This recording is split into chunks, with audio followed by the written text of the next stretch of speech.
For the content development process, we have a base library of what we refer to as collective actions. Now, we've used the word collective very deliberately because we want to highlight the collectivist approach to child rearing that we're trying to champion in this app. So we're not focusing specifically on that mother-child dyad, but we really want to encourage the involvement of multiple quality caregivers in a child's life. So yes, of course, this includes mom, but we want to include fathers, older siblings, extended family members, and potentially even trusted members of the community like favorite neighbors in trying to support a child's healthy early childhood development. So each collective action is comprised of two parts. We have the why, which provides scientific information about early childhood development presented in approachable lay language for parents. We also then couple each one of those whys with one or more child-rearing activities that, again, parents or extended family members can engage in with the child to support that aspect of development. An example of one of our collective actions is about playing ball with your child. And that's a really interesting thing to think about because often you'd think that that would only be encouraging motor development, both fine and gross motor skills.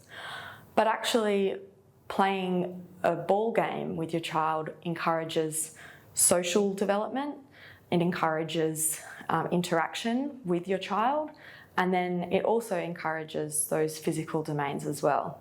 So one of our collective actions, the activity title rather, is Babies Can Play Ball Too. The why explains that playing a game like that with your child encourages them in the ways that I've just described. And then the activity sort of is a step-by-step guide of what you can do with a young child. So you can sit your baby or lie your baby on the floor and roll a small ball to them. Or if you don't have a ball, you can roll a pair of socks which are rolled up, or some cloth which is rolled up, or some paper which is rolled up. Or you can weave something from a grass which is local to your area, which is rolled up. So we have different options available depending on the different place that we're working in. And the purpose of the activity is to encourage that positive engagement with between a carer and a child.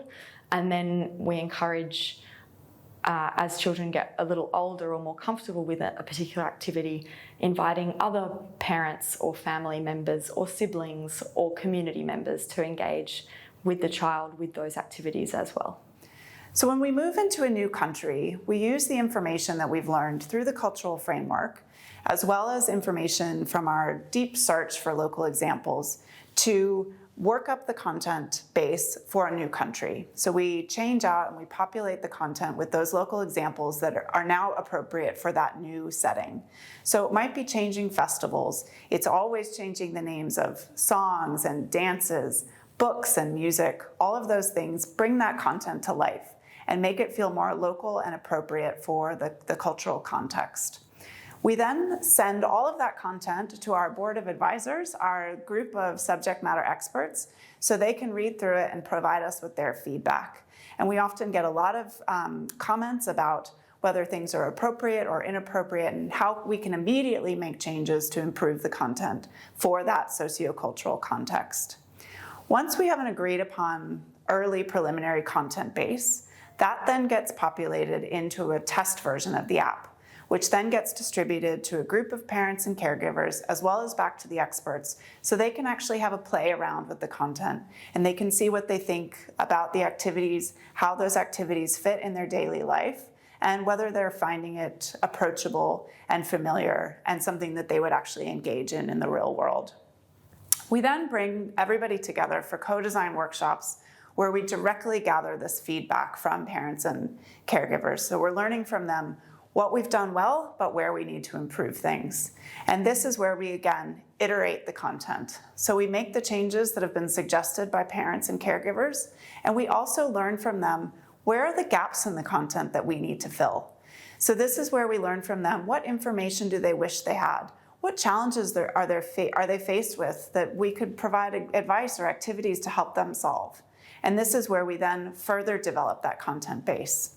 And this new set of content is then again reviewed by those experts, and we then revalidate that content.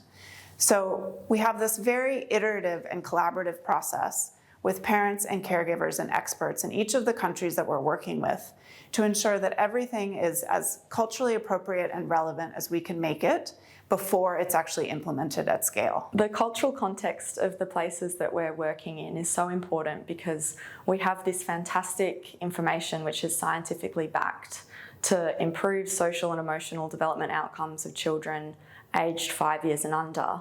But if that information isn't culturally appropriate or relevant to the population that we're working with, then those outcomes aren't going to be achieved. So we work within our team at the university and then also with our in-country partners, as well as parents, caregivers and experts in those countries to tailor the content that we have to be relevant to those populations.